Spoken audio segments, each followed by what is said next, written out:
So this is Brands Hatch, and this is Paul from Royal Enfield, who is the chassis development rider, which sounds like a brilliant job actually. So basically your job is to ride this bike and make sure the chassis helps you go faster. Yeah, I work for the chassis development team.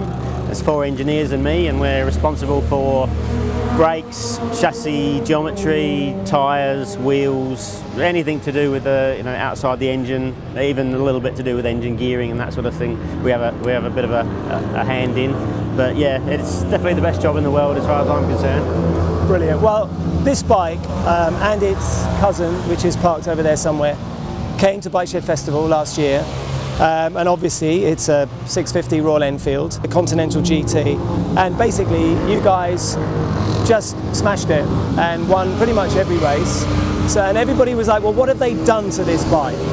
You know, what's going on? Is it like a, has it got a big bore kit on it? You know, what's going on here with the powertrain? Why are these bikes so quick? I've now had a go on one, which was fantastic, so thank you for that. Thanks for letting me have a go on your bike. But spill the beans. Tell us what's been done to make this bike so easy to ride fast on track. It's probably not as much as most people think. In terms of the engine, it's still a 650. It's got standard pistons in it. I think a lot of people assumed it was a big bore and high compression piston and that sort of thing, but it's still stock pistons, 650cc. As far as the engine performance goes, we've got cams in there with high lift cams, and the cylinder head is ported to suit the cams, and the cam timing's been done. Obviously the exhausts have had the cats taken out of them, so it breathes a little bit easier. But in terms of the engine performance, that's pretty much it. I think we've got about 15 to 17 horsepower over a bog stock road bike. So what stock, 44-ish? It's sort of low 40s, and we're up sort of into the high 50s with one of these. So that's the performance side of it in terms of the engine. But I think what you feel most, and the reason why it can go so fast around a track, isn't so much to do with the engine. It's more to do with the chassis. Yeah. Which is your bit. It's my team's bit. Yeah. So well done, team. So the engine's been worked a bit. It's kind of like high 50s brake horsepower, not loads and loads done. So really, what I found riding the bike was just the handling. I mean, it's all about the chassis, which is your department. So tell us exactly what's been done to make this bike so easy to ride on track. The basic chassis is a standard bike, same as the standard road bike. So one thing that helps is those geometry numbers. Seems like we nailed it pretty well with those. But for the track, obviously, you don't care so much about tyre longevity. So first thing is the tyres. We've got track tyres on this that are designed for classic racing. They're both still 18-inch front and rear, same as the standard bike. Got a little bit wider rim on the rear to take a 150, 150 section tyre. So they're a more triangular profile, stickier rubber. You're going to get a lot more track performance out of that to begin with. And then obviously move on to the suspension. We've got Olin's front and rear. Everybody knows the gold stuff and what it does. Nice in the right way ups. Yeah, they're beautiful. They're really nice item, aren't they? Yeah, they set it off well. Yeah. Still a single disc on the front.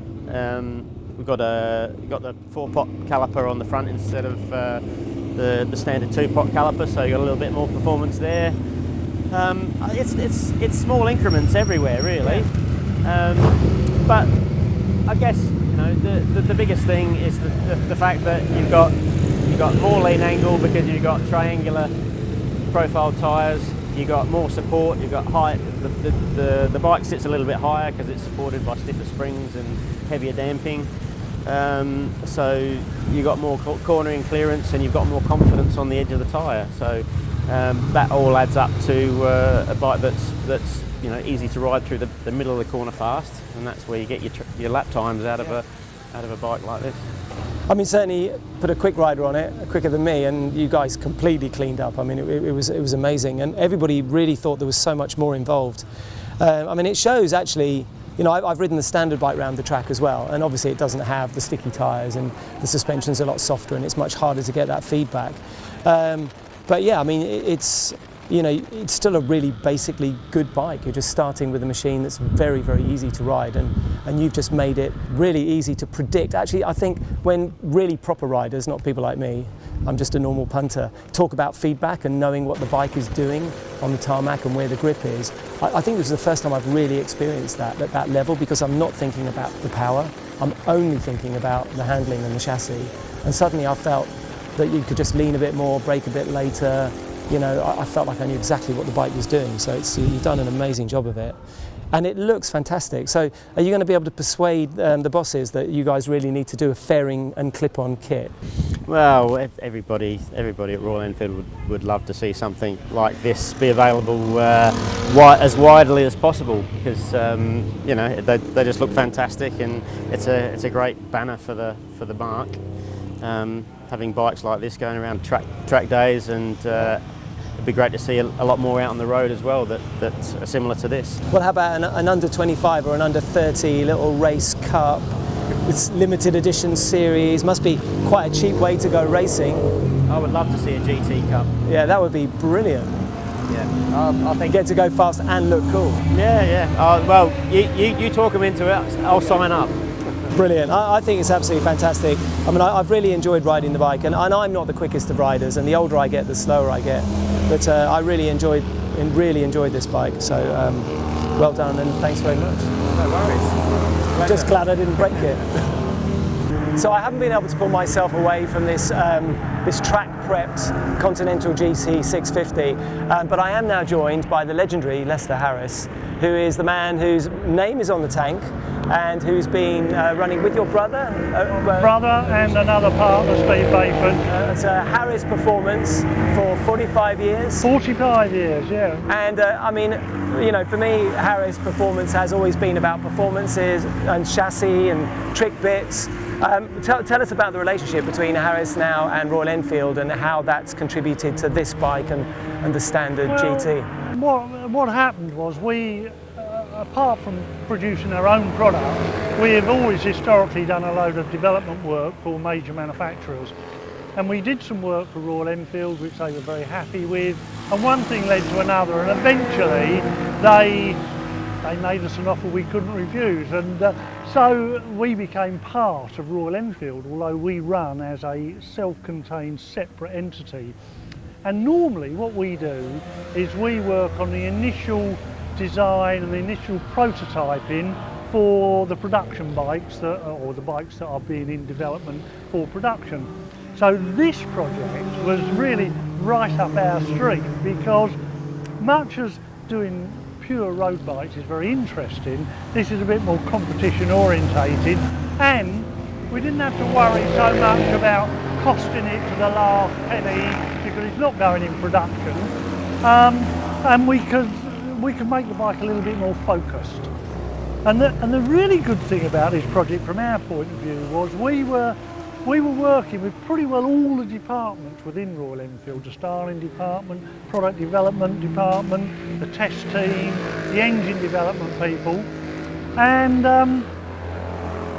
they said to us, look, we want to do this, we want to make this bike, we want to make it a proper cafe racer. Can you build the first bike? Can you come up with a spec and build the first bike? So what we did is we thought, well, okay, it still wants to be a Royal Enfield Interceptor. We don't want to make a new chassis or anything like that. We'd been heavily involved in the chassis in the first place anyway, and knew that fundamentally it's a really good bike. But clearly it's a production bike meant for mass market. So we looked at the ergonomics first, made the riding position a little bit more focused, uprated the suspension front and rear. Then we tried to make the bike a little bit more adjustable, put some different triple clamps off with adjustable offset, so we could alter the trail. We've got Öhlins rear shocks on, which are adjustable for length, so we could alter the attitude of the bike. Uprated the brakes, increased the rim width on the rear. So although it's still fundamentally an interceptor, we've just tweaked every little area of the bike to make it perform a bit better on a racetrack. And then of course the test team have done, and the product development team took that concept that we did, and then they have just evolved and developed that over the last year. So that this is what you're seeing now, which is a pretty good bike, I think. It's great. It certainly ticks all the boxes, and it's been a lot of fun to ride. And I've been looking forward to it ever since this bike turned up at the Bike Shed Festival. Because I'm someone that needs a good bike. I'm not one of those natural racers. I'm not. None of us are. Yeah, well, a bike that gives you confidence is what you want. And clearly, if it was your chassis to begin with from the original bike, you really knew it, you really understood it, and then to take it to the next level. Well, people don't realise just how much testing and development goes into these things. When this bike was first designed, it underwent a huge test program, and we were quite heavily involved with that, not on the initial design, not on the concept, because that was styling led as much as anything, but to take that concept and refine it to a point where it gives that feedback and that rider confidence required quite a lot of work in lots of little detailed areas all over the bike. And Youngie and his teams did countless laps on all sorts of different venues and got to a point where the bike works really well. And then of course that needed productionising, and that means almost inevitable compromises, because you've got to make millions of them, hopefully, and they've got to be made to a budget price and all those constraints. So, but the fundamental basis of it, we knew, is good. So when you add uprated suspension, better tyres, uprate the brakes and all the rest of it, you know it's going to work well. Yeah.